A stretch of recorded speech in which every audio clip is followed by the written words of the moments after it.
Depuis son discours au Kenya, le président Bassirou Diomaye Faye a fait l'objet des critiques. Certains se sont arrêtés à la forme, aux mots, aux phrases et ont oublié de regarder le message profond.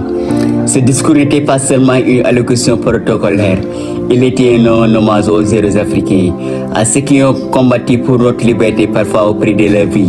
Il n'a pas parlé uniquement du Kenya, il a parlé de toute l'Afrique, de nos luttes communes, de nos sacrifices. De la nécessité de nous renforcer nos liens.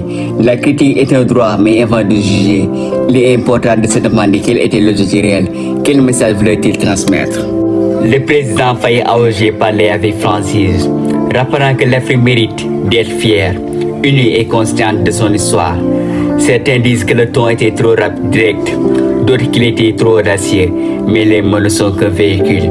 L'essentiel est l'intention et le fond. Et le fond est clair, reconnaissance du passé, honneur aux héros de la liberté, appel à l'unité africaine, encouragement à bâtir un avenir basé sur la coopération et la dignité.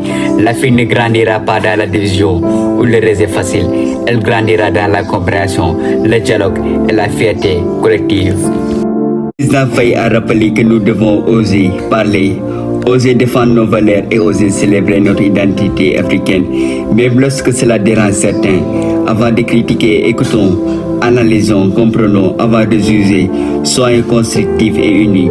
Aujourd'hui, nous avons besoin de voix courageuses, pas de silence confortable. Nous avons besoin de dirigeants qui rappellent que l'Afrique est forte quand elle se souvient et s'entraide. Alors que ce discours soit critiqué ou admiré, retenons l'essentiel, un appel à l'unité, à la mémoire et à la fierté africaine.